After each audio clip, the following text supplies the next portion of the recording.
వంశీ హయాంలో చాలా భూములు కబ్జాలకు గురయ్యాయని ఎమ్మెల్యే యార్లగడ్డ వెంకట్రావు ఆరోపించారు.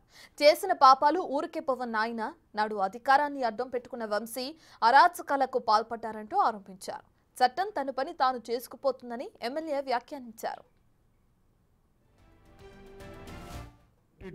భూములు పెట్టిన పరిస్థితి, రెవెన్యూ సదస్సును ప్రభుత్వం నిర్వహిస్తుంటే దాంట్లో అత్యధిక భాగం గన్నవరంలో ఉన్న పరిస్థితి, అన్ని రికార్డులు మార్చిన పరిస్థితి, గవర్నమెంట్ ఆస్తులు కాజేసిన పరిస్థితి, మట్టి దోని పరిస్థితి, చెరువులు అయితే ఎంత లోతుగారో తెరవని పరిస్థితి, ఇలా అన్ని అక్రమాలు దందాలు చేసి గన్నవరం ప్రజల్ని కించపరచడం కాదని అడుగుతుంది. ఇవాళ గన్నవరం ప్రజల్ని గతంలో భాష మీద పొట్టు లేకుండా ఏది పడితే అది మాట్లాడి గన్నవరం ప్రజల విలువను దిగజార్చిన పరిస్థితి.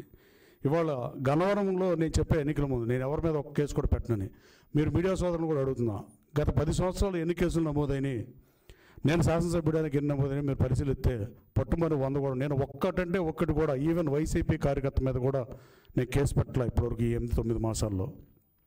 కానీ ఎటువంటి పావు దాని పిల్లల్ని తిన్నట్టుగా తెలుగుదేశం పార్టీలో అతని కోసం పనిచేసిన వాళ్ళ మీద అక్రమ కేసులు పెట్టిన పరిస్థితి వాస్తవం కాదా? గోడవ నరసయ్య గారి ఇంటి మీద దాడి చేసిన వాస్తవం కాదా? కాసనేరు రంగబాబు కాళ్ళేరు కొట్టిన మాట వాస్తవం కాదా?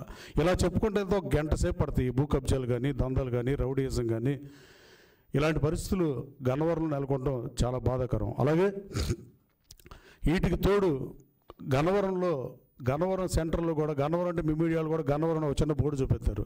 అట్లాంటి స్థితిలో గన్నవరం నెట్టాడు. మంచి సిగ్నల్ సిస్టమ్ లేదు గన్నవరంలో.